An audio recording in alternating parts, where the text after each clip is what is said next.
Hey everyone, I'm Jeff Sorensen, co-founder and director of Optimize, a student-led social innovation community at the University of Michigan that provides support, mentorship, and funding for students to turn ideas into impact.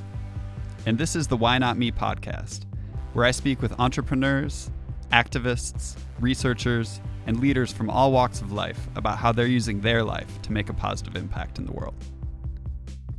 For today's episode, I spoke with Gerry Anderson. There's a lot I could say about Gerry. He's the former CEO of DTE Energy. He's now the chair of the Edison Electric Institute, the Business Leaders for Michigan group, and also a board member at the Nature Conservancy. Since we recorded this episode, Gerry has met with President Biden to discuss climate policy and how it fits into the Build Back Better plan. And he's also the only person I know who could say that in the week after COVID came to Michigan, one of his first thoughts was, I should call the governor and ask if she would like me to lead up a roundtable of all the top business leaders, hospital executives, and university presidents in the state so that we can advise her on how she should move forward. Gerry's had an incredible range of experiences, and there was a lot I wanted to ask him about. We talked a lot about leadership, the power of visioning, and pouring your will into things you truly believe in. We talked about the 2008 recession as a real learning moment for Gerry as a leader and what it taught him about organizational culture and engaging employees. And then we spent a lot of time talking about climate change, how he sees his role as an energy executive in the project of working toward a zero carbon future while also meeting the energy needs of today. Regardless of your perspective, I hope you get something out of what I think was really an interesting and nuanced conversation. I know I got a lot out of it. I'm really grateful to Gerry for spending almost 2 hours talking with me, and really grateful for you for continuing to listen to this podcast and supporting us in this way. Without further ado, here's the episode. Gerry, it's good to see you. Hi, I'm glad to be here. Thanks for inviting me. Absolutely. Glad that we could make some time and, get this going. So episode 4, I'm learning how to do this and really appreciate you being a guinea pig for me here. I'm happy to do that. So we've got a lot that we're going to talk about. I think we're going to talk about climate and energy and, culture, what purpose in business means. These are all things that I'd love to talk about, but just wanted to actually start somewhere else, which I think that we're both nature lovers. Mm-hmm. And wanted to ask where that came from for you. I remember where it came from for me. I grew up in a neighborhood that had a lot of land, and we used to camp and run around in the woods. So I had a natural affinity for the outdoors. But when I left 8th grade, my dad and his brothers decided to take my brothers and me and my cousins on a 3-week backpacking trip in the Sierra Nevadas out in California. And it was magical. We hiked for 200 miles. I was just about to enter high school. I had my backpack strapped on. We camped up in these spectacular snow-capped mountains with pristine lakes around us. And back then, unlike today, you could build a campfire at night and sit around and just talk while the stars came out. I came back from that trip just turned on to nature. I think we all did. And backpacking became my source of rejuvenation in the years that followed. Whenever I felt stressed or heavy or like I needed to be really refreshed deeply, I'd plan a backpacking trip and take off and walk for 10 days and come back with the well full. And it was that interaction with nature and just the beauty of it that sort of sank that love of all of that into me. So that's been something that you've done now for your life since then, sort of, Yep. You just feel the tension building up and you just know, like, I've got to go get out there. Yeah. And, when I was younger, it used to be 10 days on the trail with a tent and today it tends to be day trips. Recovery time's a little slower. Yeah, I don't mind getting down to a good meal and a good bed. But, for example, last year we took off to Argentina. And we were doing 10 to 15 mile hikes up in some unbelievable terrain in Patagonia. And I came back from that trip with the same feeling. Just the well was full. Yeah. I totally feel that too. I mean, there's something about that it's got to be hardwired deep into us to just, feel some sense of calm and peace when we're out in the world. Yeah, I think you feel when you're in nature that after you do it a while, you realize we aren't visiting nature, we're part of nature. Right. And there's something deep in us that connects to that and is refreshed by it. It's very primordial in a way. And it's certainly the case for me. There are people who never experience it, who spend their whole lives in sort of the urban surround. Yeah. For me, that just doesn't work. Yeah. I have to get back out and be refreshed. Yeah, it's hard for me to imagine that. I mean, I try to empathize with that because obviously there are hundreds of millions of people for whom that's the experience, that they grew up in a city, that's what they know and love, and being out in a trail in the middle of the mountains is weird to even think about. But not for even me, attractive to them. Yeah. For me, I grew up in Grand Rapids, Michigan, and being so close to Lake Michigan is, we were there all the time and spent summers in Frankfort, Michigan, and just, to me, the lake is something almost spiritual in an interesting way where, I spent the last year actually in Frankfurt during COVID as well. My fiance and I and our puppy were up there, and not a bad place to be in COVID because we were able to be sort of a little bit more relaxed in how we handled it because there just was not a lot of people around already. But getting in the lake every day, it was almost like this, almost like a spiritual thing for me. It became a meditation to Lake Michigan is spectacular. Yeah. And I grew up in Ohio, and after I moved to Michigan, we eventually found the west side of the state, and I asked myself, how on earth did I not know this was here? Yeah. And we have a place over there now, and it's the same sort of thing. You arrive, and the waves are bearing down, and you just feel a change in your person when you're there. Yeah, and you guys have that swing that you can sit on overlooking. Right. I mean, there's something about that I think anyone who's ever seen Lake Michigan, something comes over them. I've when I was in college, was friends with a bunch of au pairs who are people who come from other countries and serve as nannies, for families here. And I told them there's a big lake.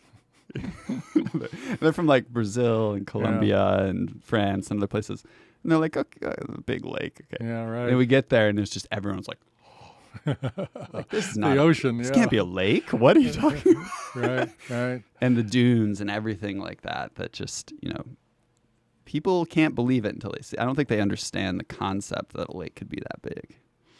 And the beaches are world class. Yeah. So we have a real resource and treasure there. Yeah.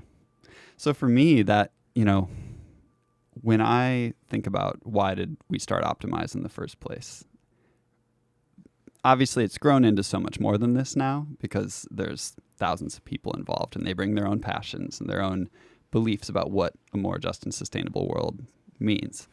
But for me, it was this urgency around protecting those kinds of spaces and addressing the climate crisis and trying to figure out what can I actually do about this. And our slogan became, why not me? When we see something, even if it's that big, ask ourselves, why not be a part of trying to make something happen, And for me, I just, as I've gotten older and sort of reflected on motivation, motivation's an interesting thing because it's not at all obvious where it comes from, and this is a big thing in education in general is you can have all the sets of,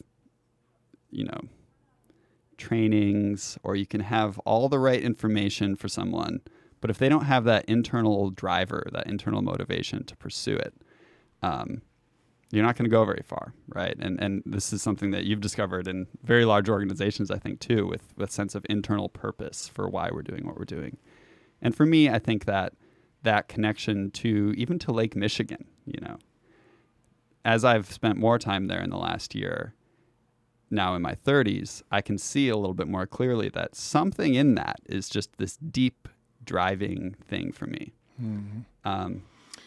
Well, I have learned, and I'm by far the first person who's learned this. I've come across many who reflect on this same concept, that the intensity of your will and desire creates and pulls into reality your life.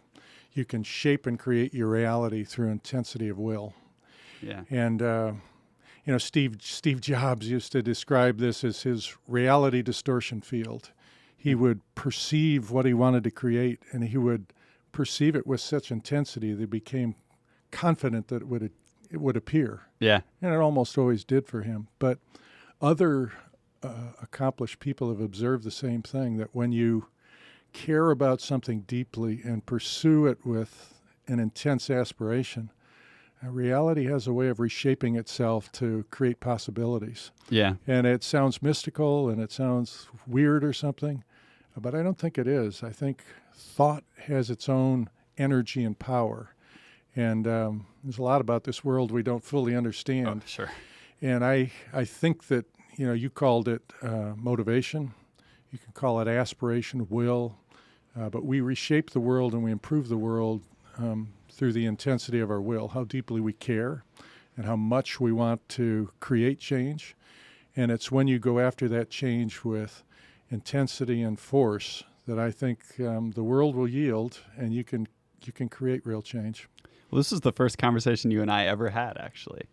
You were at the Optimized Parents Weekend, and I think I had talked a bit about visioning that we do with the students, of putting yourself in this moment where you're just writing without stopping, free writing of a moment in the future. So you're writing in the present tense from a day in the future sometime, and you're writing about, I always tell them, you can't just make bullet point lists. It can't just be this dry thing.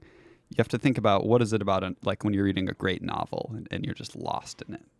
You're just on your couch looking at words on a page, but you're not. You're seeing what the characters are seeing, and you're feeling it, and you're smelling what the characters are smelling. It's all there, And that sort of descriptiveness of really immersing yourself in what could this future look like creates an emotional state, I think. So I've tried to think about, how do we get at what is that sort of mystical element of, if you do that kind of work and really envision something, it actually makes it more likely to happen, Well, I'll tell you a story on that. Yeah. So I had begun to observe this. There's actually a Buddhist prayer that I said with my kids for years. We are what we think, and all that we are arises with our thoughts. With our thoughts, we create the world, is the first line of the Dhammapada. And I came to believe that pretty literally, that we do create the world with our thoughts, especially intense thoughts. And so when I took over as CEO at DTE, I pulled together my leadership team and essentially said to them, look, this is our company now. We can decide what we want to create from it and what we want to accomplish through it. And we were at an off-site, off in a little place in the country, and I said, I want to spend the 2 days really understanding deeply what you care about and how that translates into what we want to do here. So I asked them all to go off for an hour and write down what it is they'd want to change at DT, what they want it to become. And they all came back with ideas like, I want people who work here to love working at this place, which they didn't at the time. Right. I want us to make a difference in the state of Michigan and our communities, which were pretty broken at the time. I want us to be a leader in environmental causes, which we weren't yet at the time. And then I said, okay, that's what you'd like to create. Go back for another hour and tell me why that matters to you deeply. What is it in your values that really makes you care about those things? Because if you don't care about them deeply, this is just words on paper. I want to know why you really care. So they went off for an hour and came back and started to tell me stories about their childhood. And I remember one of them telling me, I grew up in Norway. My family was poor. Everybody skis there. I couldn't even afford skis. Kids used to laugh at me. He said, I look at Detroit and its poverty, and I think of my own childhood, and I want to help. I had others talk about being the son of a laid-off auto worker and how painful that was to him and how he wanted our communities to be vibrant, and DTE could be part of that. And I realized as they were telling these stories that you were actually tapping something that was deep enough for them to care. Yeah. So then I said to them, all right, we care. It was amazing, by the way, how convergent the stories were. And then I said, let's get specific. Let's now imagine the future, not sort of amorphously, but let's be specific. What is our employee engagement going to look like specifically? How good are we going to be? And I sent them off for an hour to quantify and be very tangible. And they came back, and we agreed on a plan. The stunning thing was, 5 years later, everything on that plan was accomplished and more. It was. I know for all of us, we used to talk and say that was such a crazy experience to imagine. And by the way, the things that we put out there were so far beyond where we were. For example, in customer satisfaction, we used to stack up last in the Midwest often, and we aspired to be number one. And by the time we were done, we actually were.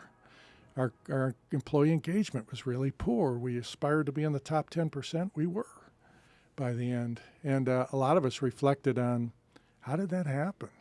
And for me, it was another example of when you hold the future with intensity, you can pull it toward you. You can pull it into reality as long as you remain focused on it with intense will and passion. And if you let go of that, it's just a sign you really don't care about creating that future. Yeah. And then it doesn't come. Which can be a sign too. Maybe it's the wrong vision, right? If you're not doing it every day and feeling it every day, then that's a sign. But I mean, that's incredible. And I think that there's something to be said about, you didn't say like, we want incremental improvement here, right? We're at the bottom. We want to be at the top. The stuff that we outlined that day seemed a little silly. So we were, we weren't a good company at the time. We were chronically last in, bottom quartile in shareholder returns, and we aspired to be among the best in the industry. We were chronically poor in customer satisfaction. We aspired to be number one or two in the Midwest. Our employee engagement was chronically bottom 20%. We aspired to be top 10%. And all of them seemed sort of slightly out of touch, like, really? You're going to go from the bottom to the top? Especially because you'd been there. I mean, so how did that feel emotionally to sort of say, I've been at this company you'd been there for at least a decade at that point, right? By the time I took over as CEO, I'd been there, coming up on 2 decades. Almost 2 decades of your life. So were you able to, you say it so easily now because obviously the success has happened. And so, but at the time. How did that feel? Yeah. Mm-hmm. Well, I remember I came up through the company. I actually started at the company to do startup businesses, and I did that for a while, and then increasingly took on roles across the utilities. But I never had responsibility for the whole company. And when you don't have responsible for the whole, you don't take responsibility for it. You don't feel like it's you. Right. Maybe it doesn't reflect on you. Well, I'm responsible for my piece. But then I was named president, and I can remember looking around at the time and saying, now I feel like I'm responsible for this. And what I see is not performing well. There's a lot of stuff that's broken here. And I began searching for what it was that was wrong, what it was that was at the common denominator of our mediocre performance. And I eventually landed on it. I had years of not taking responsibility and then having it land fully on me when I was named to a position where it was obvious I couldn't escape it. Yeah. Mm-hmm. That's I find that moment interesting because I know you've told this story before of how, the discovery of purpose changed everything for this company and for you as a leader. But I'm just so interested in that moment of, is it desperation that you say, I need to try something because it's just not working, and how that feels, because when things go well, they feel inspirational once you can see that the track is good. Mm-hmm. But that moment when you just have to grapple with the fact that things are not good, mm-hmm. and there's no guarantee that things will get good, is really fascinating to me, especially if it's like, wow, I've been a part of this. And now I just got to step back and say, it's not going all that well. Yeah, it's not good. Well, just before I became CEO, this was in 2007, I was really thinking hard about what is the common cause of all of this. And we had for years been using the Gallup survey to measure our employees' engagement, but it's really just engagement. It really just means where's their energy, where are their heads. And as I said earlier, we used to show up in the bottom 20 or 25% of companies. And our union employees, I remember the survey where they came in the 9th percentile, the bottom 10%. That's half our company. Yeah. And I remember looking at that. I used to get these surveys and think, well, that's not great. But I didn't do anything about it as I rose up through the company. But I remember looking at that one and saying, nothing good comes of having half your company be in the bottom 10% of energy level. And it dawned on me that this is the common cause, that we've got people at the company who are dispirited. They're not bringing their energy. They're not bringing their creativity. They're not bringing their will to changing things. And I remember giving a speech to our top 200 leaders and saying, I've come to a conclusion of what's wrong with this company, and it's the culture we've created. And until we change the culture in the heart of this company, nothing's going to get better. So that's our job. But the honest truth is that I had no idea how to do that. I didn't really even know what I was describing when I said culture. Yeah. I just knew that our people were not with us. It's sort of amorphous, but at the same time, it's not that common to hear a leader come in and say the culture is wrong, because that's one of the scariest things to say, I think, because it's so big, and it means you're telling people that we and the way we're living together is not working. Right. People don't necessarily like to hear that right away. Well, the interesting thing was when I said it, I got a standing ovation. Really? Because they knew it. Our leaders knew it. And it was the great unspeakable. And when it was spoken openly, they erupted in support. So I knew that I'd touched something that they intuitively knew actually was the heart of the problem. And but I didn't know what to do about it. And it was my discovery as a leader was figuring out how to change a culture. And I didn't grow up that way. I was never told that as a business leader, your first job was shaping the culture and energy of people. I was taught that the first job was strategy and finances and operations and those sorts of things. And people were a side discussion, maybe one course on human resources. But it's actually the heart of what you do as a leader. Yeah. I mean, I certainly believe that. I'm obviously working at a very different scale, but so much of that story resonates with my experience with Optimize as well, is that, the first question we ask everyone is, if you could change something, what would you change? And I think that's not been a culture in education for most of students' lives. It's usually been, here's what you have to do in order to get to the next step, and here's the next hurdle you have to jump over, the next hoop you have to jump through. And it's the teacher assigning the problem sets, and you have to solve for that exact set, and that's it, Mm-hmm. And that's teachers are one of the most important professions in society. I've nothing but respect for them, but to have a space that just said, well, if you could do something, what would you do? Have some space for that can ignite that flame for everything else. And I think that one thing that's interesting about what you said is that you asked them about their personal values and what they personally would like to change, and then built that into sort of how does that connect into the company. And I think that that's something that even now that sort of purpose and meaning is becoming more trendy in sort of leadership and management. I think sometimes people are in a room and they think, well, now I've got my work hat on, and so what does purpose for the job mean? Mm-hmm. But it's like, no. What is purpose for you as a human? Because you're here as yourself, and then we can connect that to how we work together. Well, that was a big learning for me as a leader, is that people in a company are hungry to have their personal values connected to their work life. And we're taught to separate them. Yeah. Some business people are embarrassed to connect the two. Right. If you have to partition your life into the work world and the personal world. And I learned that was wrong. But I was, you were talking about problem sets. I was assigned a giant problem set that really accelerated my learning. And it was the Great Recession of 2008. At 2007, I said our culture's broken. 2008, I was trying to figure out what to do about it. I was also, at the time, studying continuous improvement. Because so much was broken, I figured we needed a methodology to improve ourselves. And I had a coach from Toyota who was teaching me their continuous improvement system. And I remember crystal clear when he said to me, Gerry, the heart of the continuous improvement methodology is human dignity.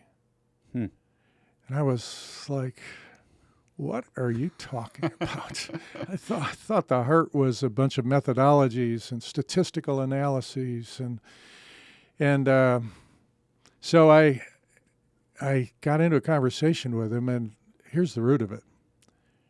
Continuous improvement is a request that people bring their intelligence and their creativity and their focus and their energy to the company's betterment.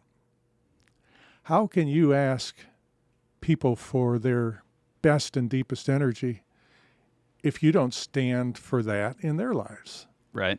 And so what he meant is if the company really doesn't stand for the best for the future of their people, how can you ask that from them? And they will intuitively know if they're being duped, and they won't give the energy and creativity. It won't happen. And, his statement that continuous improvement rests on human dignity went from sort of a mystical sounding statement to something that, as I thought about it more, became very practical. Of course, people will give if they believe that a company stands for the best in their lives.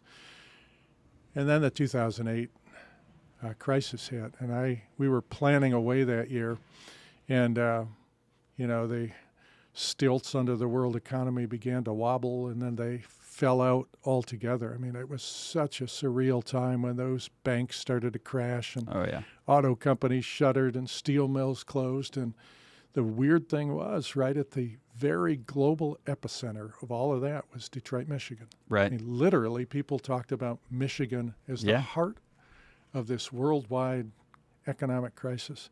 And so they started to talk about my company as the junk bond utility, that they were going to be just thrown on this scrap heap of mediocre, broken Michigan companies.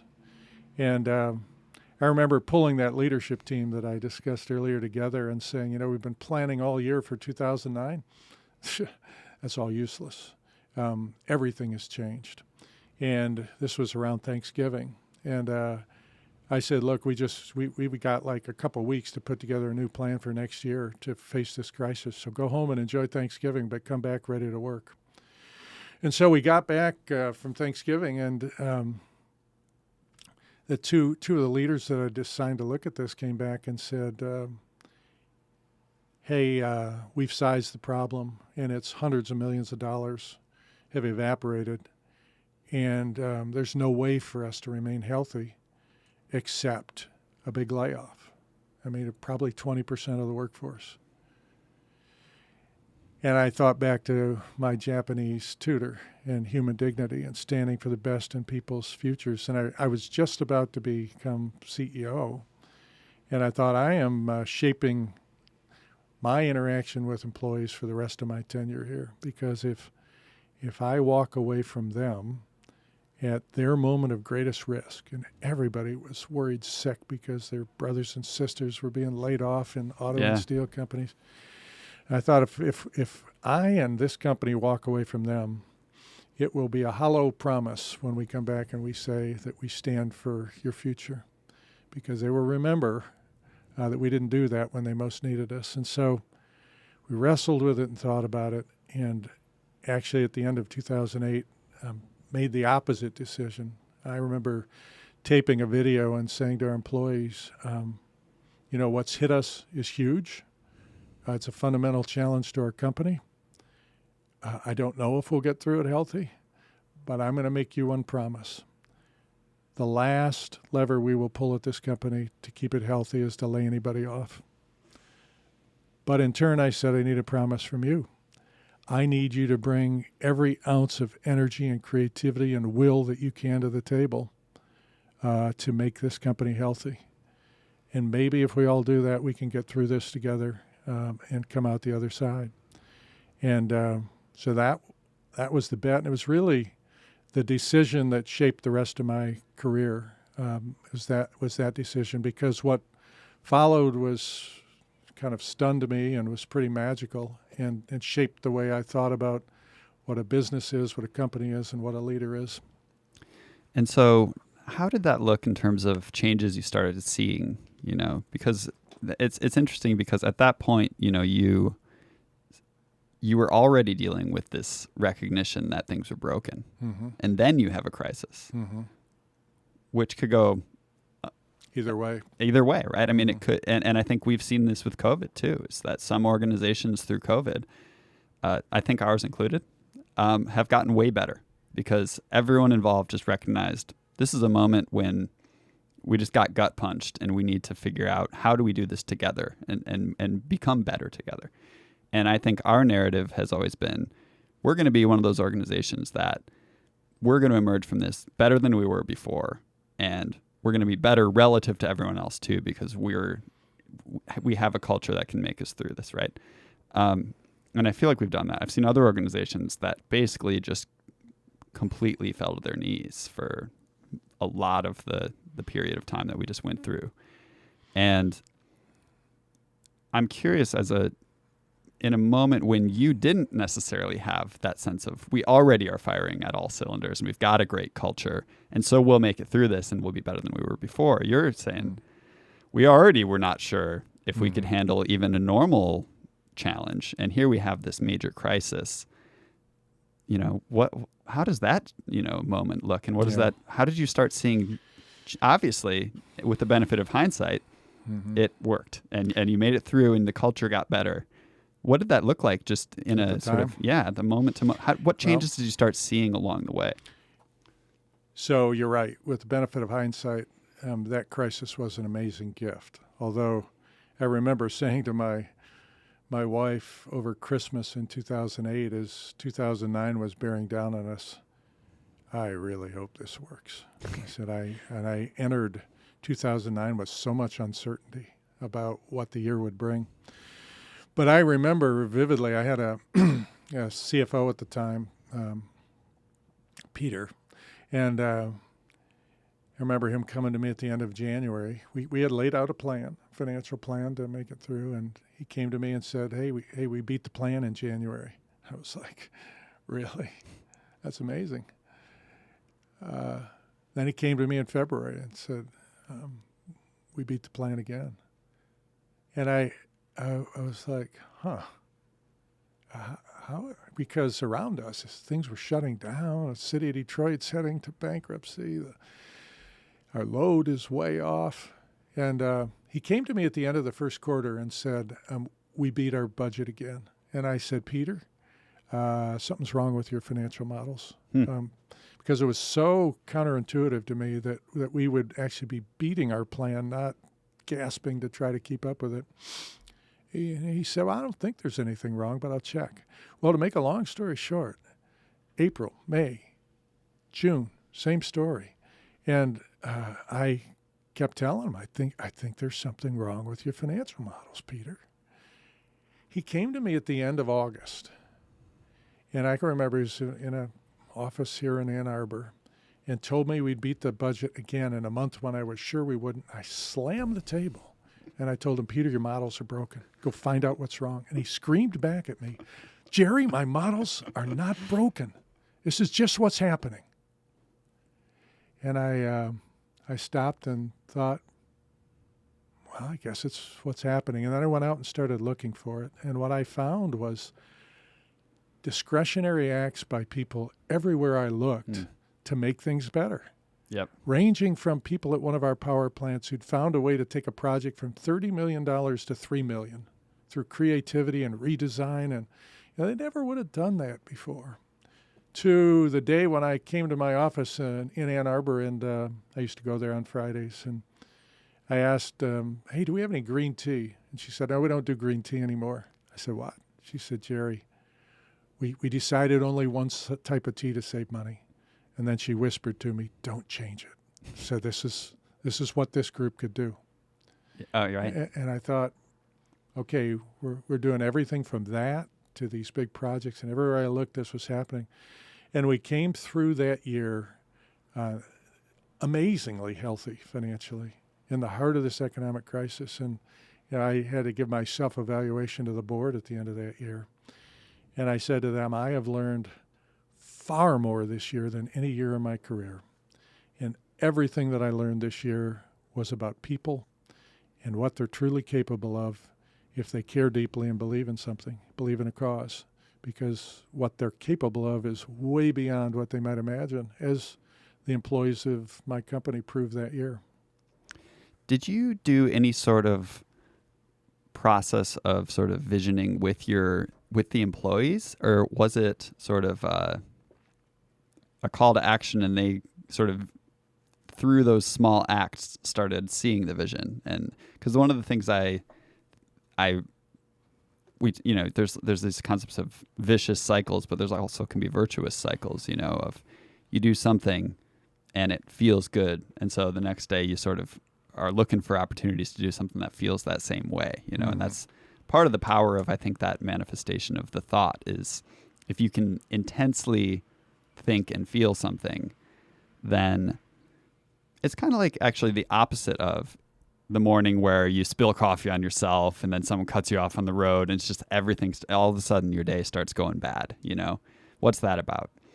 And I think that there's been some interesting research on mood where, something bad happens and then it's almost like a bell is rung and you've got this sort of like diminishing but still, present feeling from that thing that happened. And then it's like it's easier to get the sound out of a bell if it's already ringing. And so if you're still ringing a bit and then something else happens, you go boom, right back up to the same kind of bad mood. But it can happen with good mood and good kind of positive feeling as well.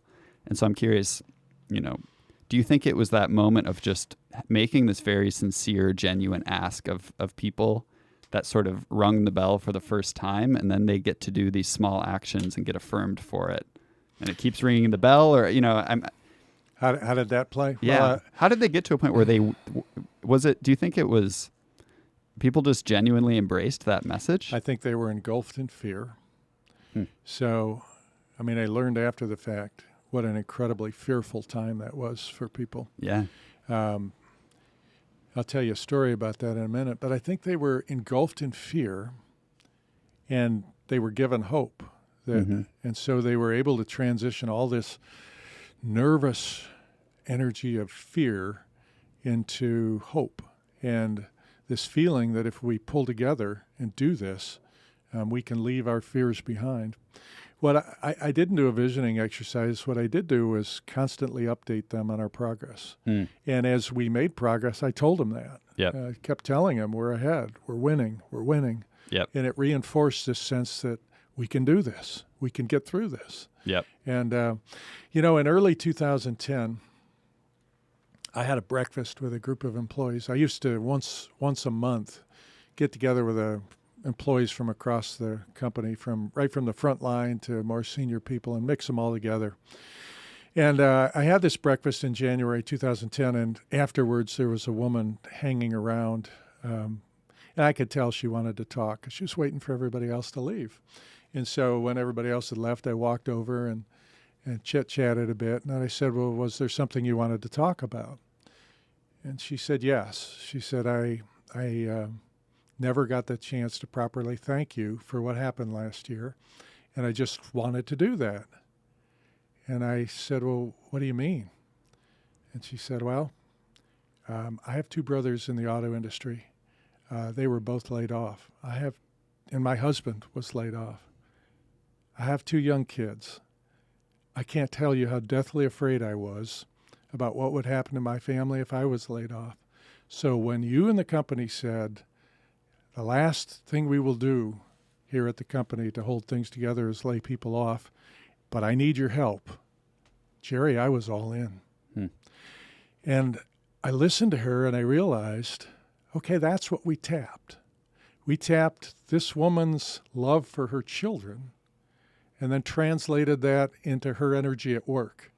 And it was exactly what that Japanese tutor was telling me about. You need to stand for the best in people's lives and what they care most about. And at that moment, what she cared most about was her 2 kids. Yep.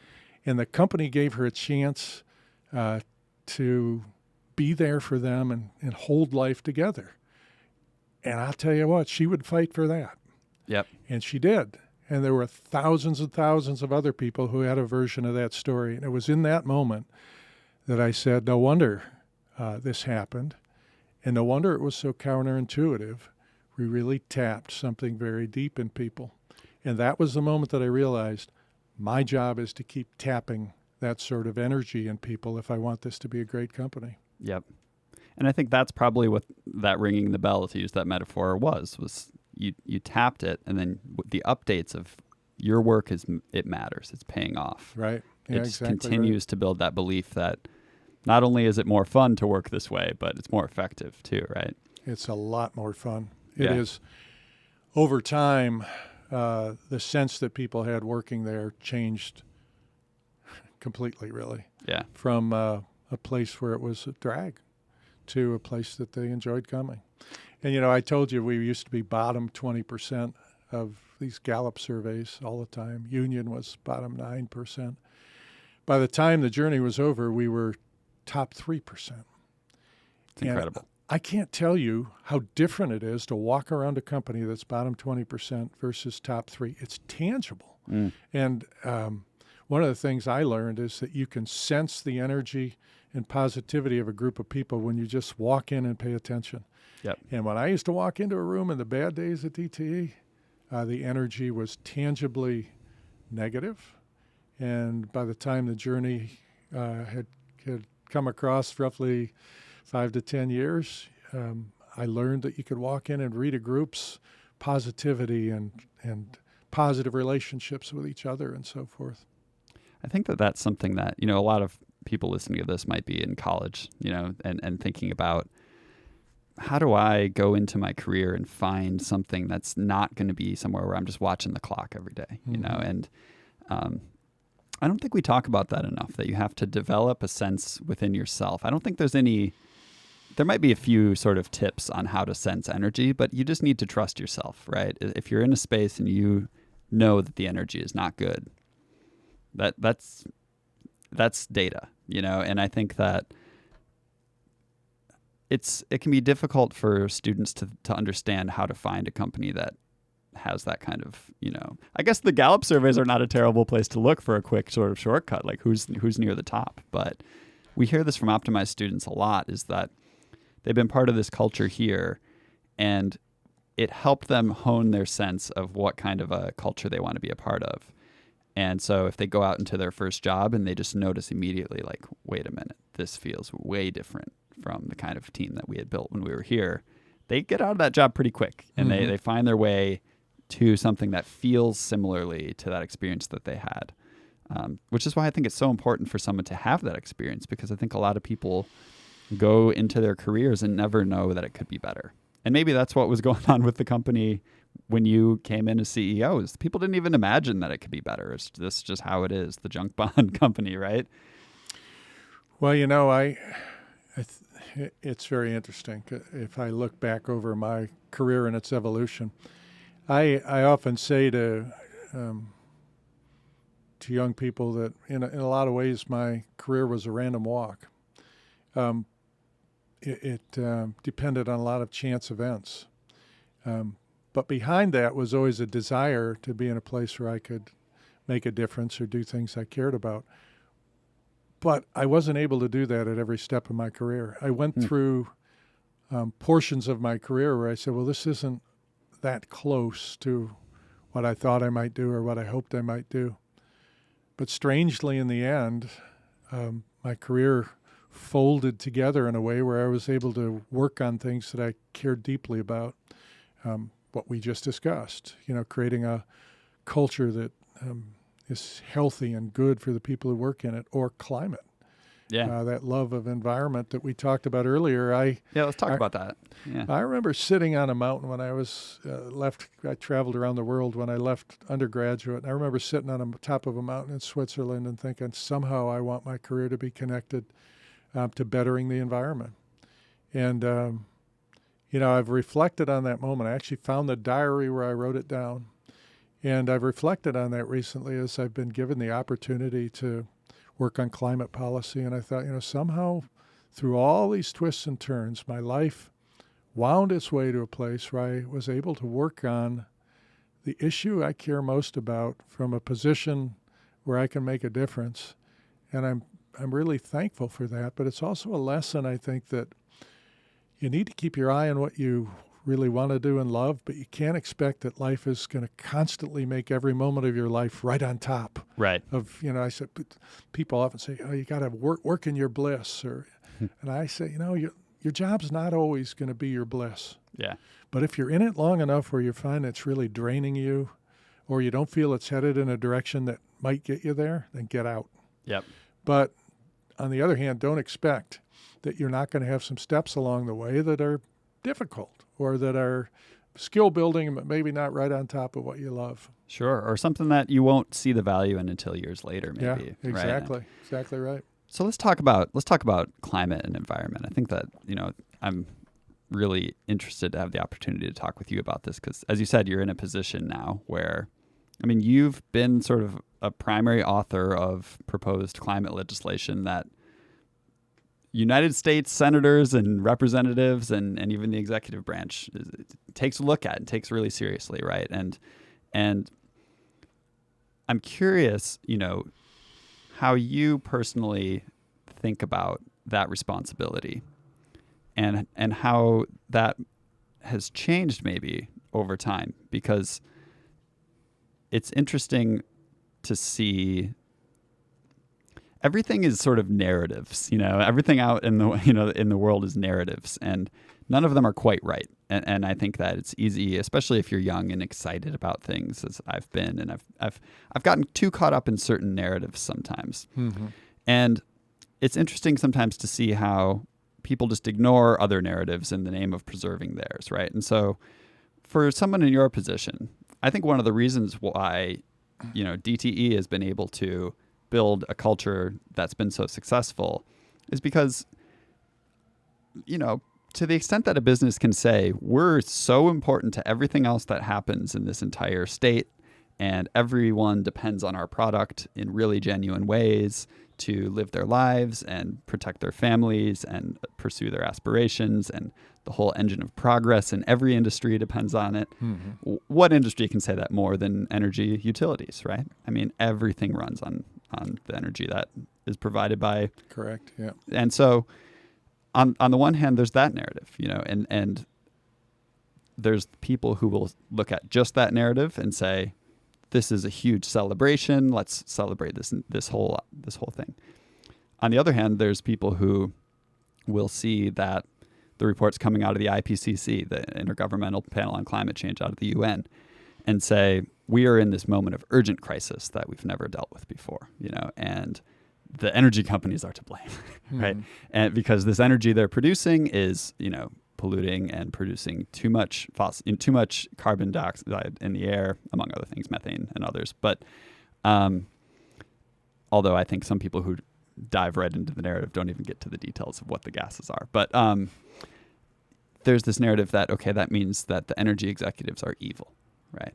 We've heard that actually from prominent politicians. And I think that some people just embrace that narrative purely and never actually think about the fact that, but everything we do is run by energy, and we, at this point still need to rely on some of those sources. What I'm interested in is how do we look at sort of the purely celebratory progress is great and this is everything versus the everything is in jeopardy and this is the cause. Mm-hmm.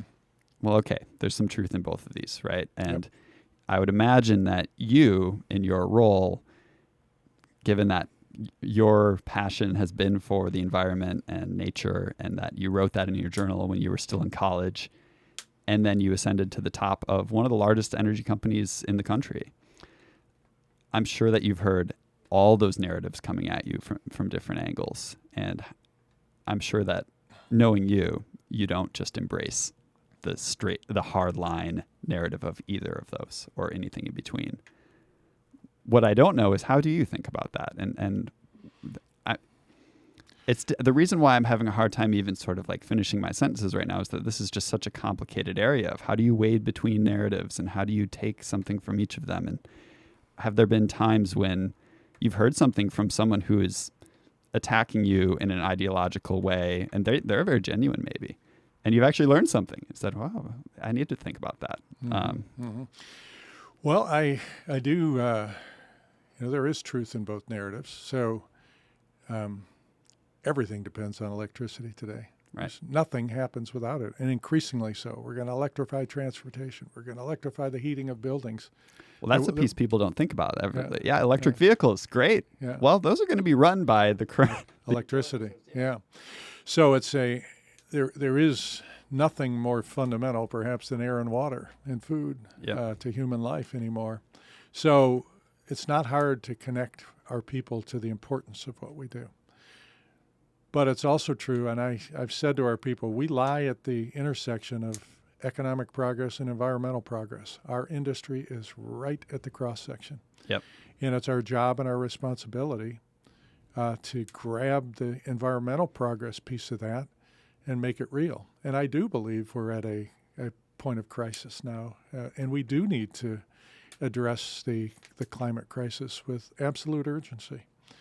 And so they're both true. Now, I think that the people I respect most and the most mature thinkers, I think, get both narratives. Yeah.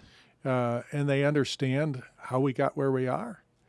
And they understand that you don't change that overnight, but they have an expectation that good leaders are going to get after it and create positive change. And I think, the time for real criticism is not because somebody is in an organization that needs to be improved. Right. It's when they refuse to take on the job of making it better. And so, when I arrived at DTE, we were a company that had, for a lot of historical reasons, built a lot of coal plants. Yeah. I didn't build the coal plants. At a young age, I was responsible for operating a lot of those. And I remember thinking at the time, well, this isn't what I thought I'd be doing when I said I want my job to be about environmental improvement. Yeah. But on the other hand, I thought I'm in front of an organization that can make a real difference here. And I'm kind of on the battlefield in the middle of the fray with an opportunity to change things. And started to think seriously about the climate issue.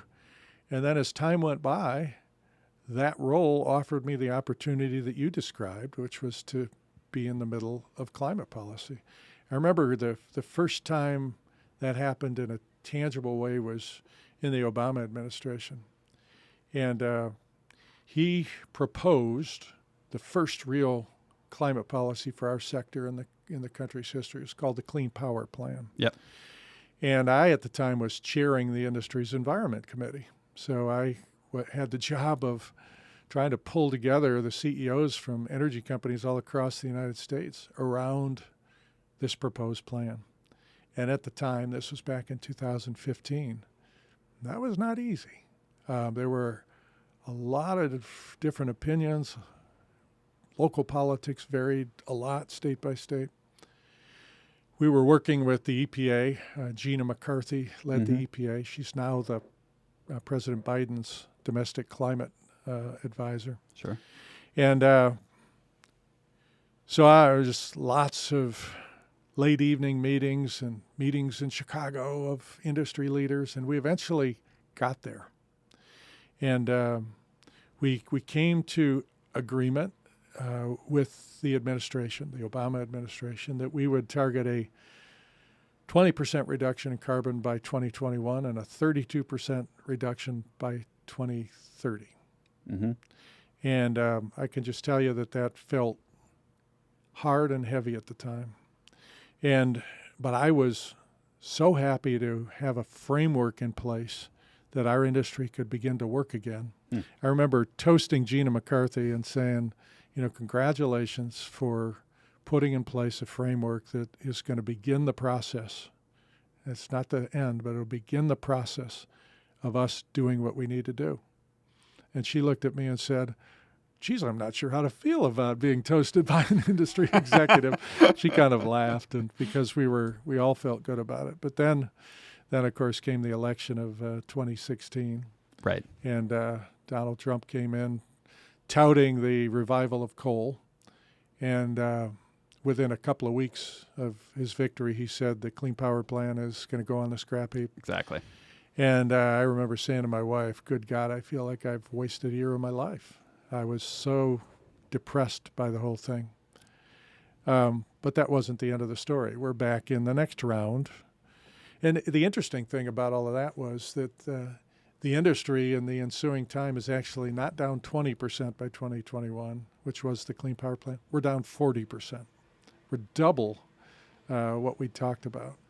And I think that all that work actually kicked that in motion.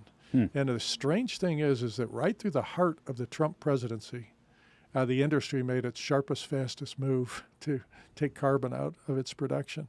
So all of his talk of reviving coal didn't do a lot. In fact, quite the opposite was happening. And there's still some people in power who are fighting in that direction, though. Is that right? It's a losing battle. Yeah. It's, I think if you talk to anybody in the industry, coal production is going to go away.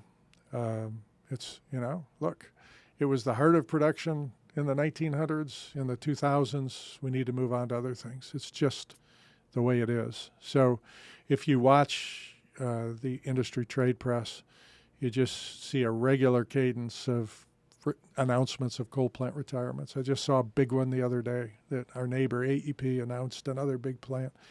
So that is going to happen. There are those who claim it won't or say they're trying to fight, but that's a losing battle. The real battle is trying to piece together what's actually going to be needed to have the entire economy rest on electricity and do that in a reliable, zero-carbon way. And we've got some of the things we need to create that future, but not all of them yet. Yep. And this decade of the 2020s is going to be a decade where we make a lot of progress, I think. I think we'll probably take, the next 30 or 40% of the carbon out. So we'll be 70 to 80% down, I would guess, by the end of this decade. So the IEA did a report this summer that basically said, what's the path to net zero? And they said the 2020s is going to be pushing and implementing stuff we already know how to do. 2030 on, though, we really start to rely on, RD&D, or maybe there's 3 Ds now. I don't know. Yeah, there are 3 Ds. Research, development, deployment, or demonstration and then deployment, right? So from your perspective, I don't know if you saw that report, but does that sound right? Is this the decade of trying to push the stuff that we know how to do while investing heavily in research so that come 2030-ish, we've got more stuff that we can start implementing? Or how does that look to you? Yeah. Yes, I think fundamentally that's the right narrative, and it's the one I've described when asked by members of Congress and the sort. I said, look, the 2020s is going to be a decade of heavy, heavy investment in renewables, and we're going to continue to retire coal, and we're going to maintain and in some cases add natural gas is required to maintain reliability. Natural gas is much lower carbon than coal, but eventually the natural gas needs to be decarbonized too. Yep. And so the 2020s is largely about things that we already know how to do and technologies that have already reached maturity. But then you hit a wall. You hit a wall with about roughly 20% of the carbon left in our sector.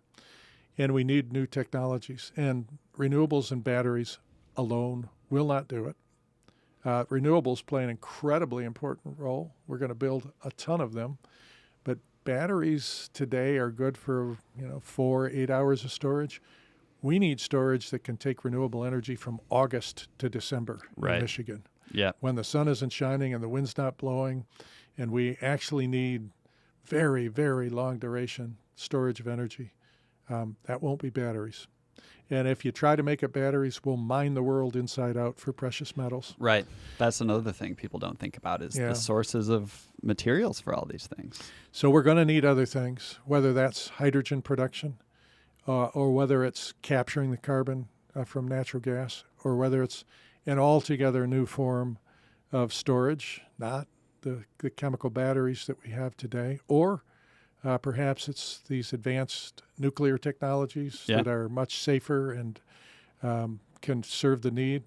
But everybody thoughtful that I've talked to believes we are going to hit that wall with roughly 20% left, and we have to have these new technologies, which is why we continue to say to Congress, you have to allocate substantial funds for research and development and demonstration in the 2020s so that we can begin to deploy in the 2030s. So I'm interested to know more about that from your perspective of this interaction between, you're chair of another industry roundtable or council. I'm not exactly sure how it's described, but nationwide, again, right now. And, you're having these conversations with Congress and with the administration. There's, again, a lot of narratives that people listening to this might have in their head around how the interactions between industry and government go and whose role it is to do what in these kinds of things. And I think it's interesting that you could go to someone in Congress and say, you can say all you want about building more coal plants, but we're not going to do it. It's just not happening. It's going the other way. Right. I mean, in that case, it's almost just industry telling Congress that this is what's going on unless you want to really pass a law that says we're going to do more coal. But then on the other hand, they could, right? There's laws that they can pass that can put constraints and directions on industry. And, I think some people have this idea that either it's just one way telling the other, and depending where you come from, you might think it's one, which side is telling the other which. And then there's this idea that there's these backroom deals and people are just, paying each other off and all that kind of stuff. And it seems to me that none of that is quite exactly how it goes. But how does it go? And what do those conversations look like from your perspective? So they started late last year after the election. And the discussions on what the Biden climate policy would be were very amorphous. Yeah. At the time. We've probably had conversations with 100 members of Congress starting last December. And one of the primary messages I delivered was this industry is ready for a discussion about an ambitious clean electricity standard. Because the presumption would be that if you're ever going to introduce something like that, the industry will be fighting tooth and nail to make sure it doesn't happen. I was just going to say that. I think we were trying to send the message that's not where our heads are. Now, look, if they proposed a standard that the industry thought was entirely unrealistic or unachievable, either in time frame or scale, well, the industry would come out and say that's not doable. Right. But on the other hand, we didn't want to send a signal. In fact, we wanted to say the opposite. That, we were fundamentally opposed to this. We aren't. Yep. And we have continued to send the message that we are open to, I've called it an ambitious but grounded clean electricity standard, one that will get us down the road at the pace we need to go, but also recognizes that you've got to keep the product reliable in the process and affordable. And I think what we were trying to do was seed the field of possibility and change the mindset that, we really can't do anything like that because the industry will try to shoot it down. And Congress is so tightly balanced right now that it doesn't take much to shoot something down. So over time, actually, there was a lot of discussion then about a clean electricity standard, and that's evolved now to where there's a proposal in front of Congress that the industry is ready to work with. And the debate strangely, now is between the, I guess you'd call the far left or progressive edge of the Democratic Party and the center of the Democratic Party. Yeah. And, we may get nothing because one edge says it's not enough and the other edge says what you're asking for is too much, and the Democratic Party itself can't agree. Yeah, I mean, it's been fascinating to watch that, where there's almost the coherence of both parties right now is not that strong. I mean, there's sort of very, very different ideologies married together under these traditional two parties. Yeah, absolutely true. And within parties where it didn't take that long in watching the dynamics to conclude that this is not going to come down to a Republican-Democratic debate. This is going to come down to a debate within the Democratic Party about whether we move on climate or not. And that's what's happening. So do you spend most of your time talking to the people who can't get along, or do you try to find the bright spots with the people that you think might be able to convince them? How does that go if you don't? Both. Yeah, you talk, there are a lot of talk out there about people, I don't like politicians, period, such a dirty profession. Well, like most things, the picture is not that way. When you get inside, you find there are people there for the right reasons, people of really goodwill. And some of the people working on this climate policy are really care and are working hard to find common ground. And, you work with them for sure, because they tend to be the authors. right. And then you've got people at both edges who either really don't want this to happen for some maybe local political reasons, or at the other end are saying it's got to be way more than that. Yeah, It's got to be. And my message to the people who say it's got to be way more is, look, what this country needs is a framework that's ambitious to get started. This is not the last time we're going to address this issue. right. We're going to have a lot more shots at this. So let's get something ambitious out in front of the industry that sets direction and go. And don't let the perfect be in the way of the good on this. Yeah, At the other edge, you got people who are, we can't do this. This is unrealistic. It won't work.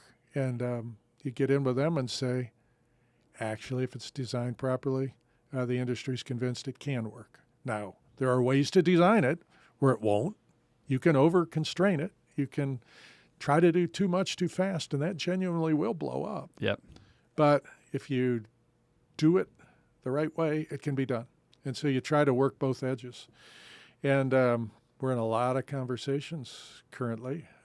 But as you look into Washington right now, you feel like you're looking through a fog, and I guess the only comforting thing is that everybody I talk to feels like they're looking through the same fog. It's really hard to predict outcomes because there are so many things swirling right now. And I think in many ways the future of this Biden's presidency and his legacy are in the balance around all of this. It's got to be, right? I mean, it's the biggest thing, and it's the one that's going to have reverberations for the longest in the future. So you said that in 2015, the industry itself was not united and had big fragmentation around. I mean, it was hard to even get some people to the table, it sounded like, at that time. It was hard, yeah. It was challenging work because we'd never done it before. Right. We'd never agreed to, and people needed to really dig in and understand what can I do that's affordable and reliable, and it was new ground. So yeah, it was hard work. And it's so different in a place like Michigan versus a place like Texas versus a place like California, New York. And is it different today? It's incredibly different. The mindset on this topic has changed so fast that it's sort of stunned me. And that was another message that I delivered to Congress is if you're thinking of the mindset of this industry 5 years ago, you really need to get updated because we're in a very, very different place. So what changed it for me actually was, Trump coming in and overturning the Clean Power Plan. And in early 2017, I was kind of depressed about the whole thing. And I was getting a lot of inbound from the press on, hey, he's talking about the revival of coal. Are you going to build more coal? Are you going to not shut down and hang on to existing coal-fired plants? Are you going to sort of reverse things environmentally? And that absolutely was not what we had in mind. But we kept fielding this perception that was out there that this must be what's happening.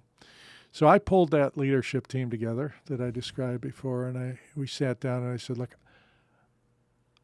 shut out the politics, shut out Donald Trump. What do we believe? What do we think we need to do in this situation? And as we just had a conversation, people said, well, this is, climate change is real, and we have a fundamental responsibility to address it in a very serious way. And I said, well, I don't know about you guys, but I'm getting really tired of this. And why don't we step out and show some leadership? And so we began to plan for an announcement. This was back in 2017. We've updated it numerous times since, but we worked our way through the math and eventually came out, just as Trump was, kind of stumping on coal, that we were going to drive our carbon down 80%. Back then it was 80% by 2050. Now it's net zero. And actually all of that is going to keep getting pulled in and level in time frame. But that was our first move. We're going to do that by shutting down our coal plants. And we're going to build renewables and as much natural gas as we need. And to be honest, I was afraid of what the reaction from Washington would be, that Trump would call us out on Twitter, as what he was doing to companies. None of that happened. The reaction was amazingly positive, and it actually turned out to be worldwide, that people were like, this company just declared it's going to reduce carbon 80%. So there were some 200 press stories written about this. And it was a real lesson for me that there was a desire out there for this to be dealt with. And just the stepping forward met a real urgent felt need. Well, the interesting thing in the wake of that, so there were a couple of other companies that had carbon commitments, but they were in states that required them to have them, like California. We were the first to step out in a state that had no requirement and say, we're just going to do this. And I remember getting a call from one of my peer CEOs, and he said, I saw what you did. We're looking at something very similar. We may not be far behind you. And the commitments just started to roll. So right through the heart of the Trump presidency, we now have, 40 or 50 companies who've committed to net zero or some version of that in the industry. But it all started to roll through during the Trump presidency, strangely. And so now I can tell you that reducing carbon is at the heart of every energy company's strategy. Our investors want it. Our customers want it. Our employees want it. The leaders of the industry want to be part of doing it. They know it's important. They also feel a responsibility to do it in a way that works. So that, they won't agree to something that they feel is fundamentally not doable. But I am proud that the leadership has moved in 6 years from wrestling to get its head around 20% by 2020 to committing to net zero and moving to make it happen. I mean, at some point, you start seeing billionaires building bunkers in New Zealand, and you think, I don't know about that future. No matter how well you're doing now, you don't want to be planning for that. Right. I've sort of wondered if, the Trump presidency and sort of the brashness with which that administration undid a lot of the formal climate policies of the Obama administration, and that the industry was starting to get behind, and gave us this picture of, and at the same time we've got all these wildfires and just these very visceral images of what a future could look like. I almost wonder if that sense of, it shook us out of some complacency. I think there's been a lot of unfortunate effects of the last 4 or 5 years politically in terms of people's well-being and mental health and how people are thinking about issues. But on the other hand, I do think that it's awakened some sense of urgency that, okay, we can't actually have a time where we're going backward. So we need to start, moving forward. It shook me in 2017. It was the stimulus for me to say enough. We're going to step out on our own. I'm fed up with this. Yeah. But it isn't, certainly wasn't just me. So during the Trump presidency, shareholder activism on environmental issues emerged. Yeah. And you saw very large investment houses begin to press companies like mine about, tell me your plan to make progress. And now these are investors. Traditionally they just want returns. Yeah. But they began to say we want returns with the right environmental profile. And we demand that. And I think it was accelerated by some of the leaders of those investment institutions saying, I'm fed up. Yeah. And we're going to step in and try to create change. Now, I think they also think it's in the best interest of companies like mine to deal with this because that's the future. Right. But they became activists in their own way. And it happened over that 4-year period, interestingly. It really ramped up then. And at the same time, so there's investor activism, and then there's people like you saying, what do we believe? And this is the right thing to do. At the same time, there's widespread popular activism arising from sort of the population, and I think a lot of people listening to this, they're students, right? They're not in a position to be a major investor. They're not running companies, but maybe they've been out in the streets, at a protest for climate. And as I've gotten older and sort of reflected more on things, I've started to think that there's just different roles in all of these things. And if you had a situation where everyone got along perfectly all the time, it probably would mean that there actually wasn't that big of a problem to be dealt with. Mm-hmm. And when you've got a problem this big and this all-encompassing,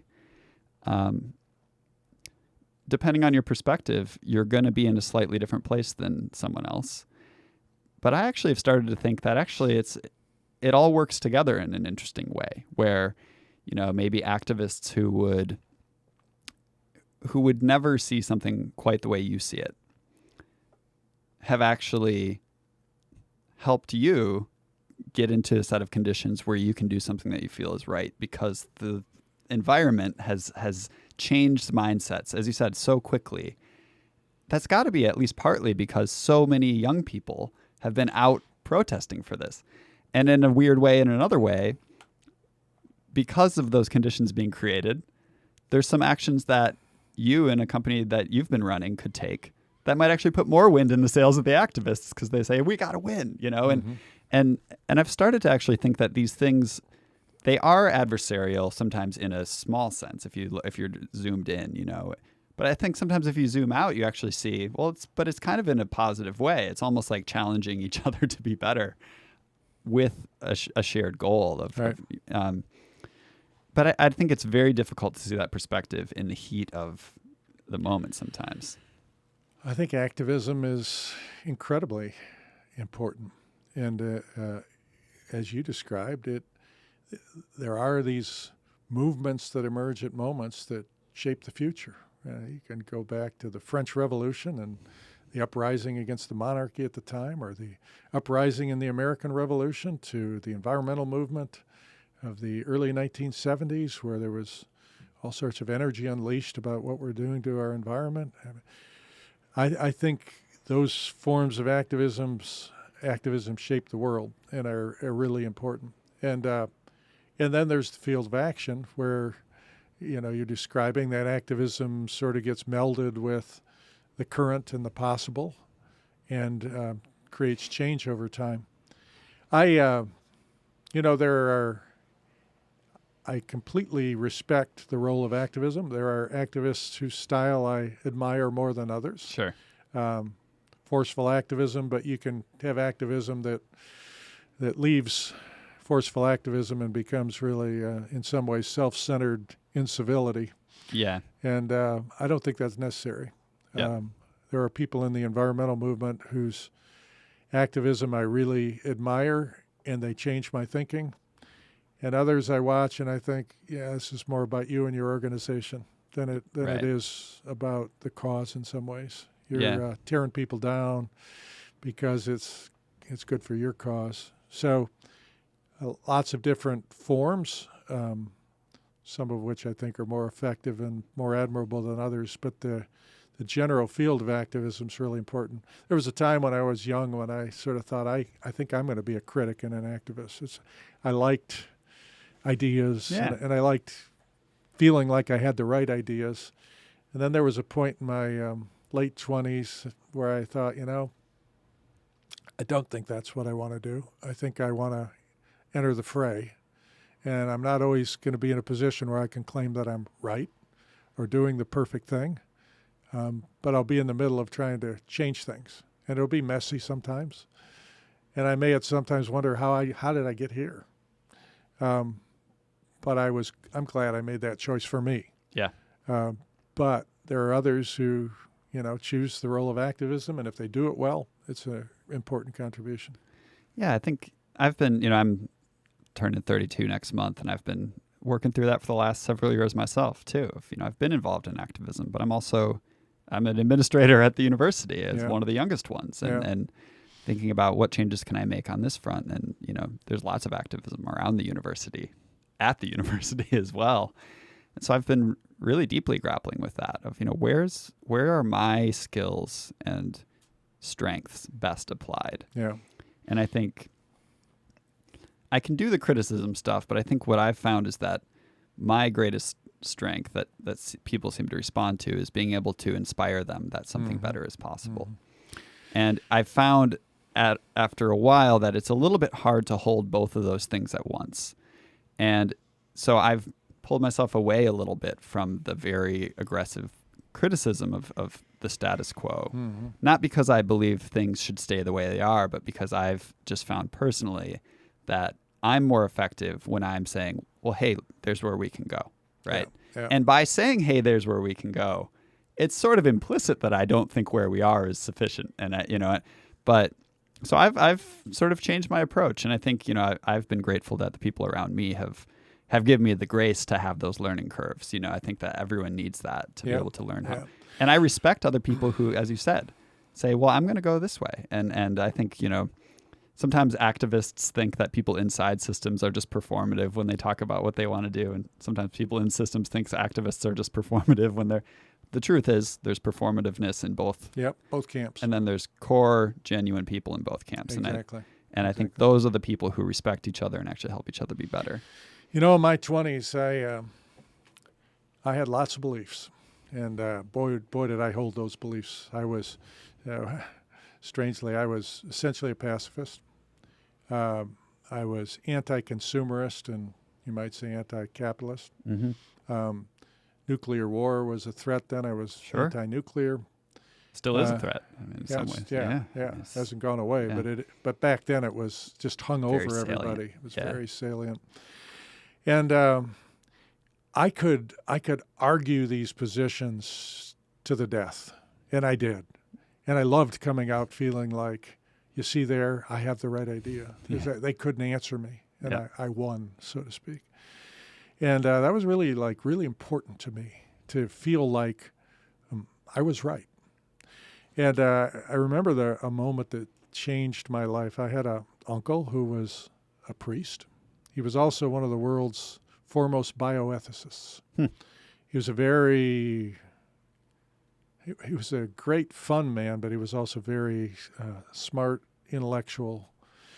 And I was sitting around at dinner with him and some of his colleagues, and these were younger colleagues, and they were arguing with each other over policy in Central America. This was the time of the Sandinistas in Nicaragua, and they were arguing about social justice down there, and I was sort of cheering back and forth about who created the better argument about this, that, or the other. And my uncle just sort of sat there, eating his dinner and sipping his wine. And at a certain point, he stepped in. I can't even remember what he said, but he stepped in with this quiet but forceful, thoughtful input that made everybody in the room feel sort of ashamed. Like, here we have been arguing about who's right.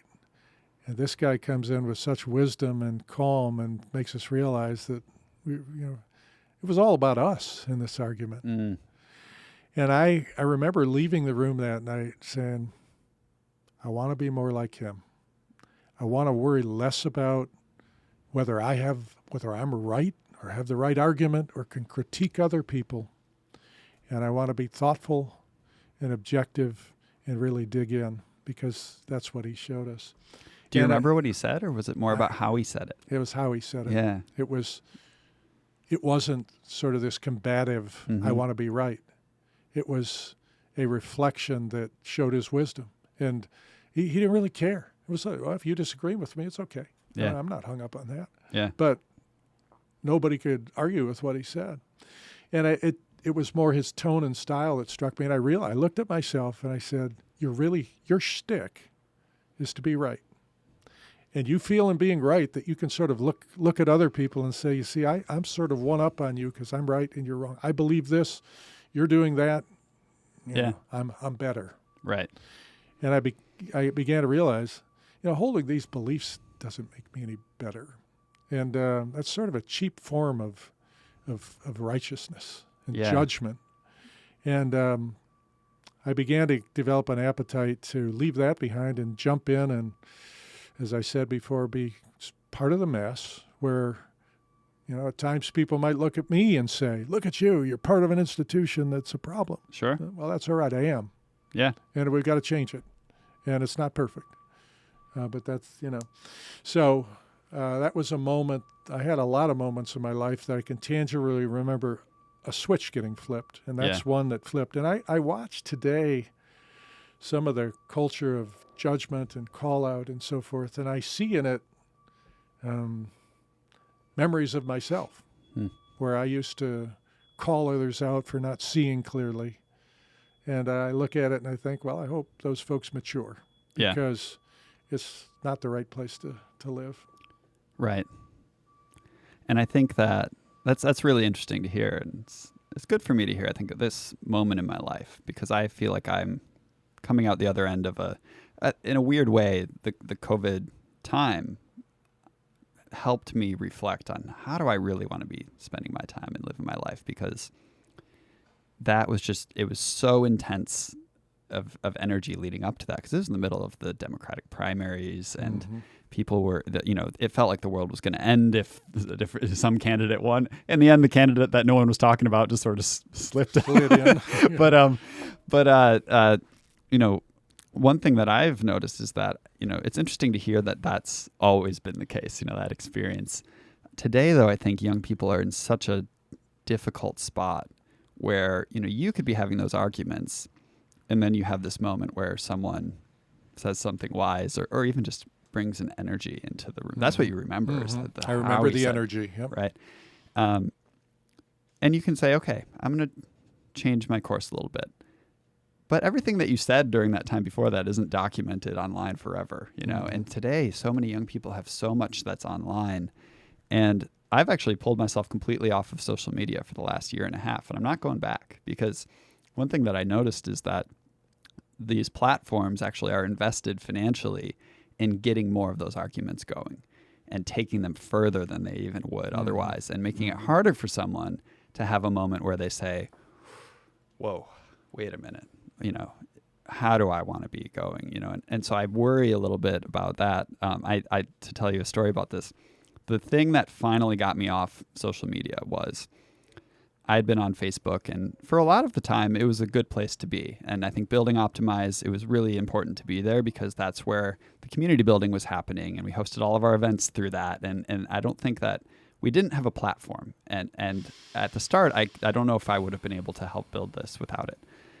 But over time, and especially in the Trump years, that just became a place where it was, Facebook's revenues were growing rapidly. And they were learning new ways of getting people to fight about things. And one thing I saw was there's a guy, I won't say who it was, but you might even know him. It's another guy who has a public following in the state of Michigan, and I also had a decent following on social media at that time.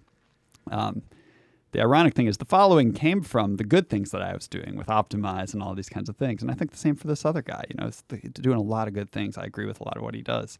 But we see things a little different politically, and especially at the time we did.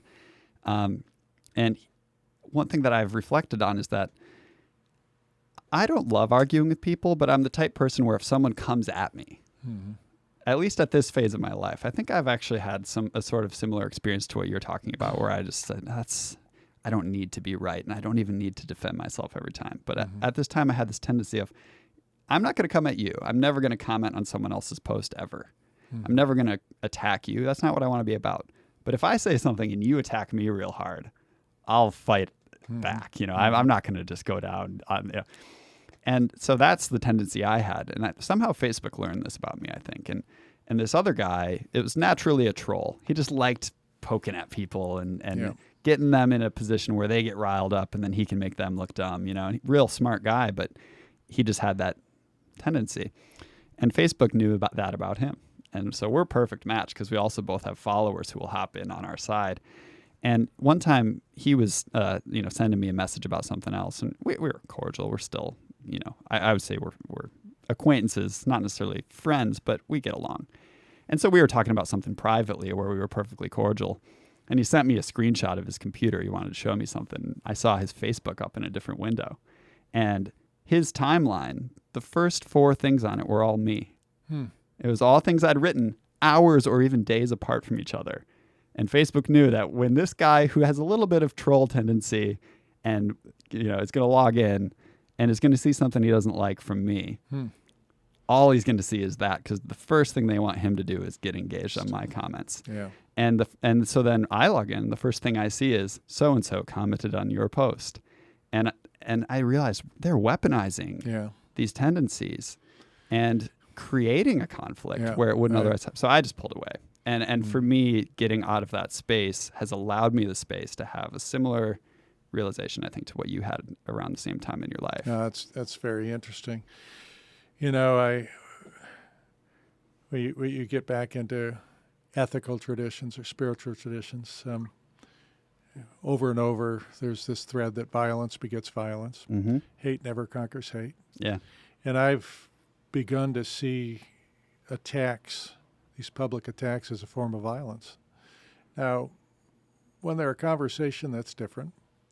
But often you'll look at them and say, it's just an outright violent attack on that person's character, or a dismissal of the person altogether because of something they supposedly did or said. And it isn't physical violence, but it's a form of attack. Yeah. And I've learned that you really don't change people through attack.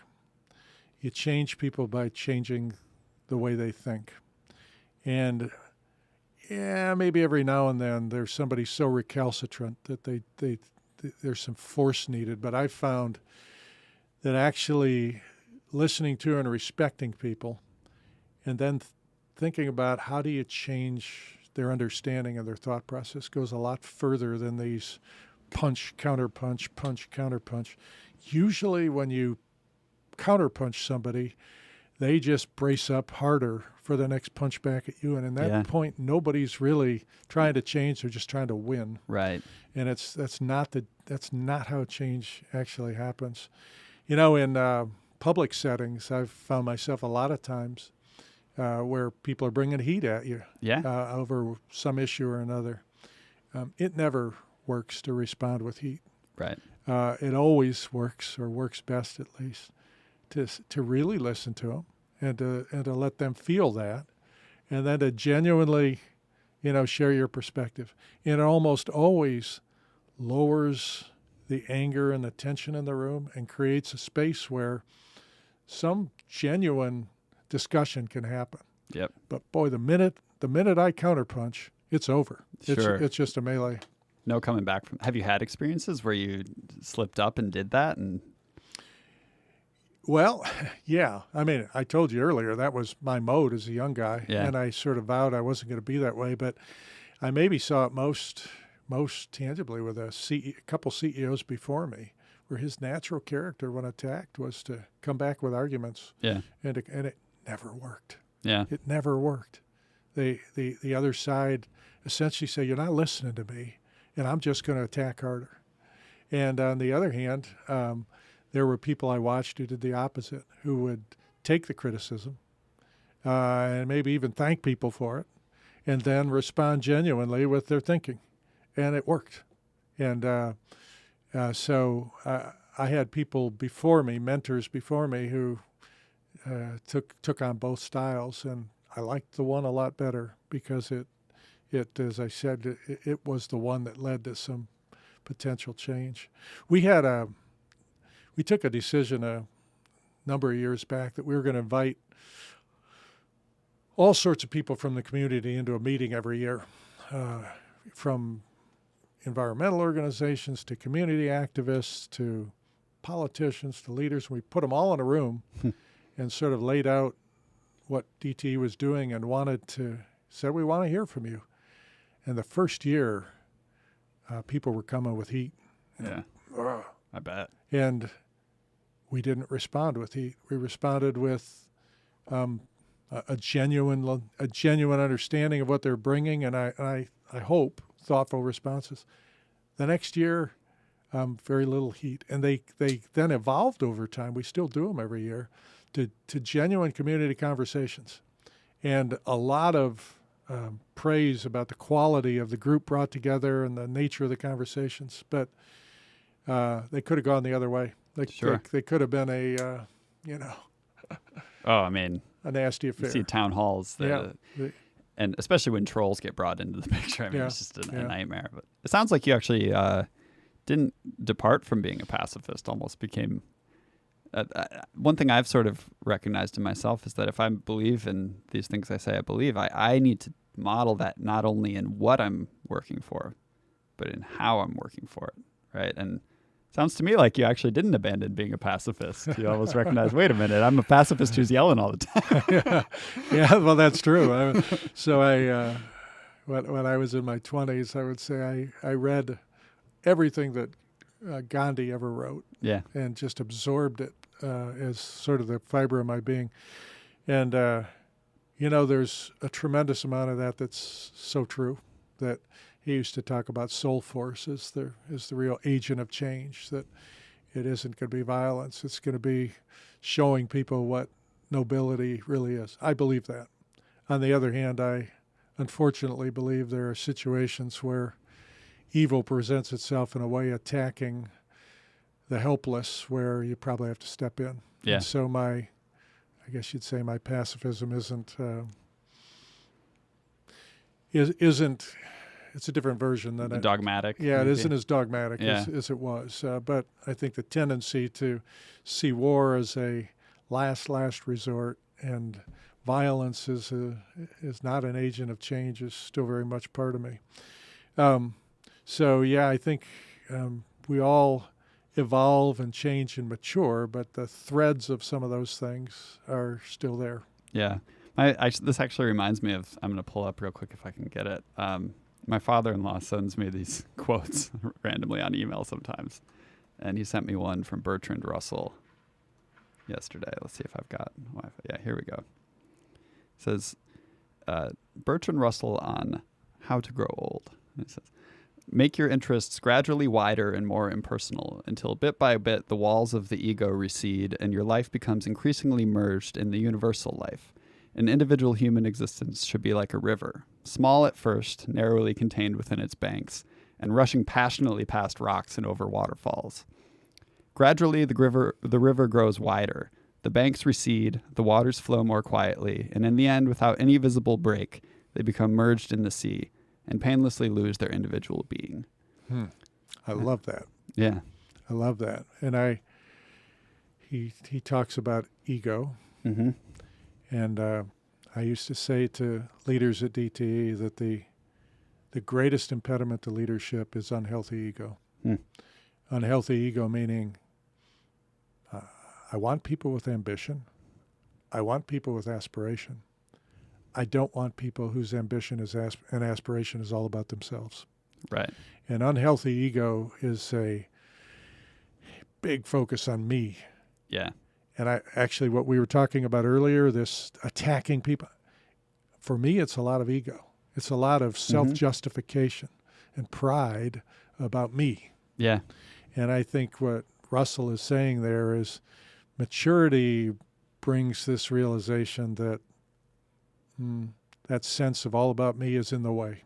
Yeah. It's in the way of your growth. It's in the way of your maturity. It's in the way of your ability to do good things in the world. So I used to say at DTE, what I want in leaders is hail, high ambition, low ego. I want people who care deeply about what they're trying to create, but realize it's not about me. It's about bigger things. It's about more important things than little old Gerry. This is about the world's environment. This is about the lives of thousands of people, or whatever you want to tie it to. And if you're all caught up in what's this mean for me, what's this mean for me, you can't serve those other things. And I think, Russell's sort of saying when you're young, you're charged with all this energy, you're punching, and then over time, hopefully you realize, it's not it. Yep. It's bigger things. And it's not all bad to have those rushing rivers in society. It's natural. Yeah. It's natural. And it can lead to some good things sometimes, but it's, for me, it hasn't been a way to sustain my life, and I think.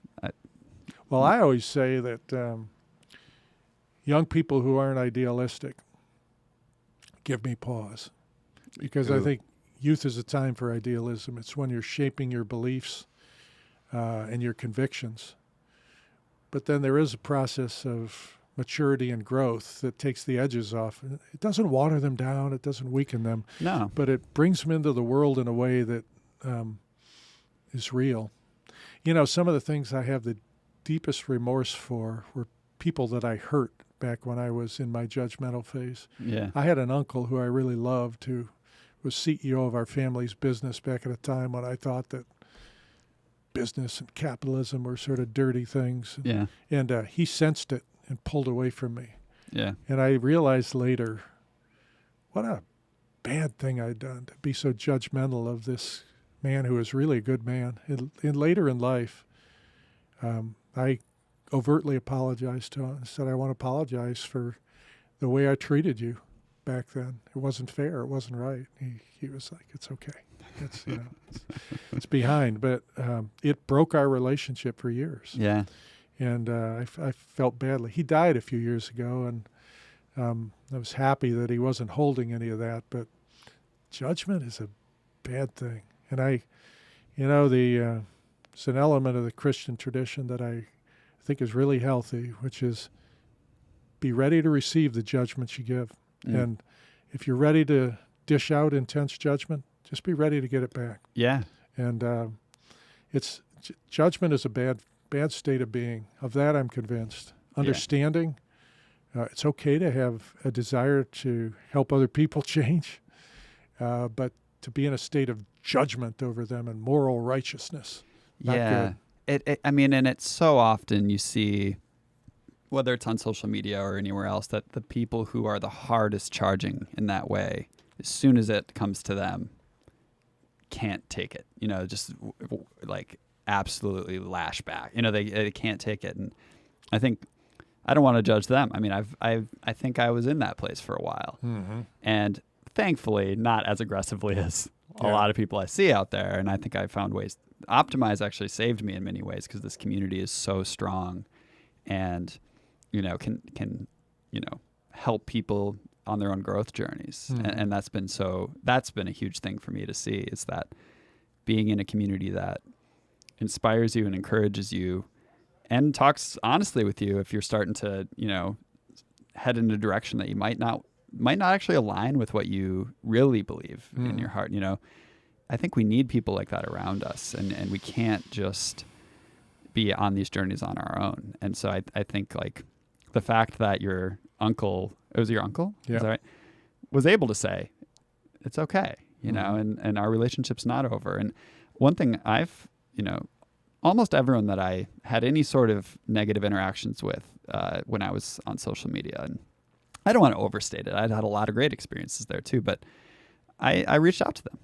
And I apologized genuinely. So, that's a good thing. And in every case, except maybe one, and you can't, people are on their own lives, but in almost every case, including the story I told you before of the other guy, I got a response that said, hey, you know what?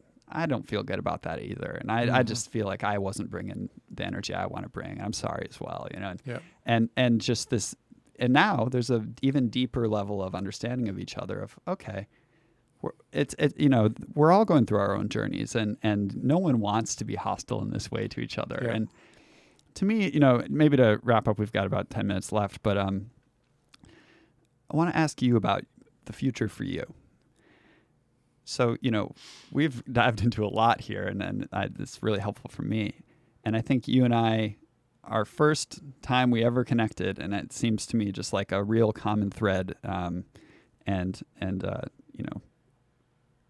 belief that we have is that helping people tap into purpose and genuine values that they hold as a person can transcend the immediate nature, the political nature of all the systems that we're in, and maybe make change possible in ways that the direct political attacks just don't seem to be able to achieve. Is that possible in the scale and setting that you're now find yourself in? I mean, you're one of the few people in the world that has the ability to be in conversations at levels where change can happen that, I certainly am not able to be in those conversations. And I believe deeply that the work that we're doing with purpose works on our scale.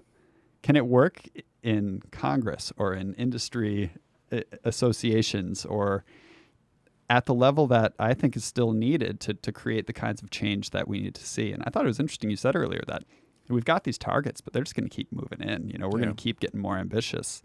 But that requires the same kind of leadership that happened at DTE to change that culture. We need to change the culture of the way decisions are made in Congress and in industry and everything. Yeah. Do you have hope that that's possible? Well, I know that it works at the corporate level where you've got thousands or tens of thousands of people because I've experienced it. I described earlier purpose coming through crisis, but the crisis was over eventually.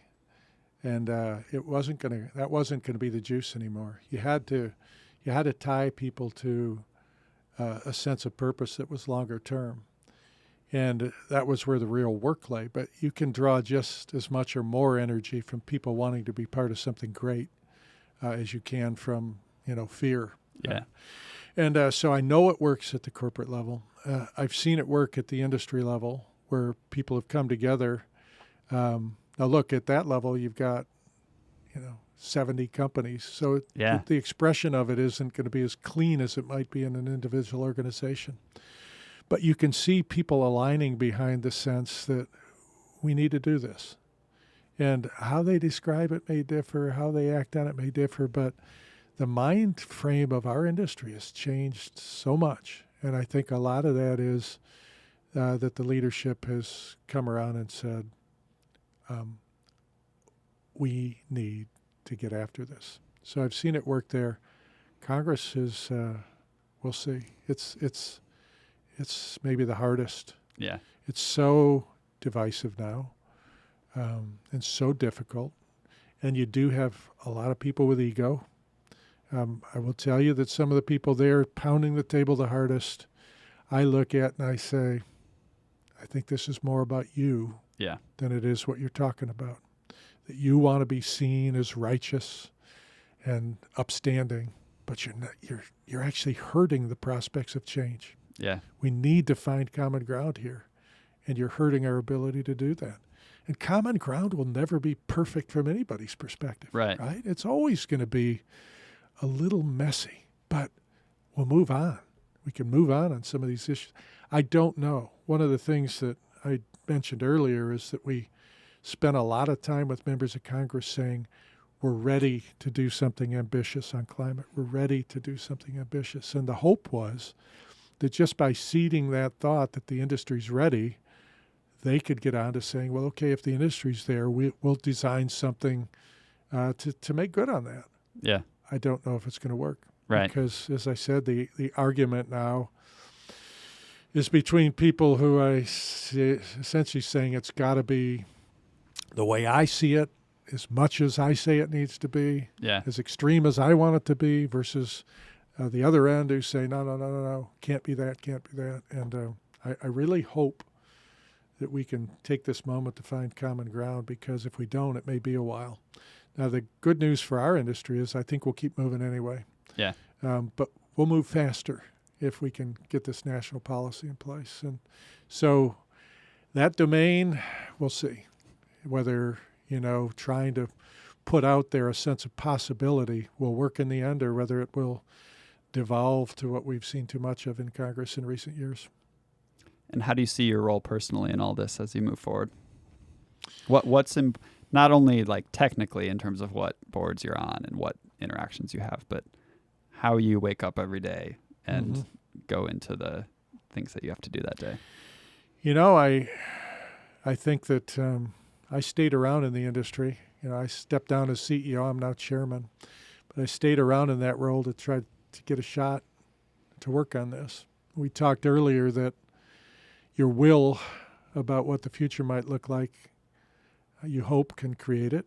This is going to be the hardest version or test of that. I don't know if it will. There's so many things in the mix. But I wake up each day with a hope that with energy and focus and will, there's a chance that something lasting and important will happen here. But I'm also open to the possibility that it may not. And this may be an occasion where you say we tried hard and we'll have to get that done later. So I've also begun to translate it, some of what I care about into the personal realm. I've started to ask myself, well, what do I want to do when I'm done with all of this? Yeah. And to tell you the truth, I'm not that interested in serving on 5 corporate boards or something like that. I find myself going all the way back to the beginning of our conversation, drawn to nature. Yeah. And I care a lot about this climate issue.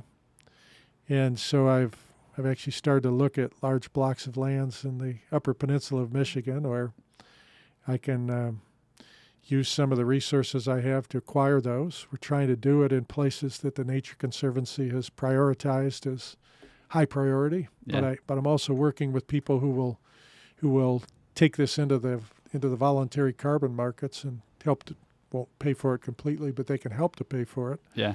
And I hope to develop an approach that I can repeat, maybe invite others to be part of, where we can be very sort of tangibly active on helping nature and helping the climate here in our home state. And I will tell you, when the time comes that I get to spend more time on that, that's going to be fun, and I have a lot of energy for it. So I'm looking forward to that.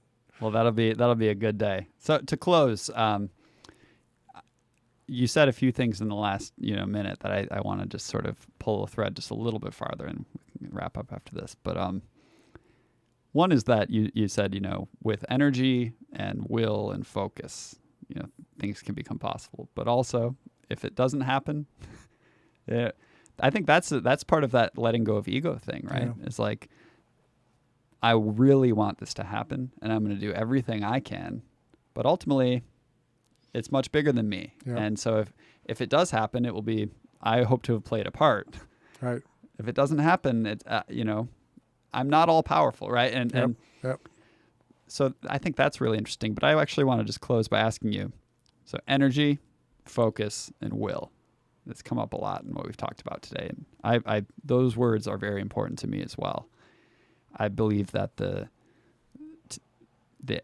have a will for something, in order to sustain that, you need to find a way to sustain your energy and to bring the kind of energy you want every day. And in order to do that, you need to learn how to focus, because one thing that I've learned about myself is that, on the one hand, I have ideas. And I've grew up with, I have Tourette's, and I've ticking, and a mentor of mine, Vic Strecker, I know Vic, shared with me his experience with this and said it can be a blessing. It creates creativity in a way that you might not expect, and so I appreciated that perspective. But one thing that I found is that it's a blessing, but it also means I need to be very intentional about learning how to focus. And so I've gotten myself into different breathing practices and certain things. Every morning I'm doing something so that I'm trained for the day. Yep. And what do you do to sustain your focus and your energy so that you can, and sustain the will? I mean, any of those three. Well, it's interesting because I used to say to people at DTE that the system with the most energy and focus wins in the end. Mm-hmm. If you can bring persistent energy and persistent focus, you will carry. It isn't enough, though, to have energy without focus. I use the analogy of cutting steel. If you just throw a lot of heat on the steel plate, it'll get hot and then it'll cool off and nothing has changed. If you want change, you need to take that heat and energy and focus it narrowly in that hot blue tip and cut the steel. And a lot of people never go beyond all sorts of energy and ideas. Right. We should do this. We should do that. Yep. Never amounts to anything because they never have the discipline to pull all that together and say, I'm going to change this. And I am going to have the persistence and the will and the focus to work on this until it moves. Those are the people who really create change. And so energy's great. It's not enough. Focus is great, but unless you got the juice, you won't go. You've got to have both. And for me, I can't have energy for things I don't care about. And so I got to be working on things that I believe are important. And once I'm not, I just find my juice drain away, and I can't fake it. And so I had to find elements of my work that I had conviction about so that I could supply the energy. Focus was natural for me, but I had to find the source of energy. Same thing that you asked your team to do. You had to do it yourself. Exactly. Well, that's a good place to close. Gerry, thanks so much for the time. And this was fun. I think this was we almost 2 hours. Didn't even feel like it. So. I really enjoyed it. Thanks for asking me to do this. It was a pleasure. Absolutely. Well, enjoy your weekend. Thank you.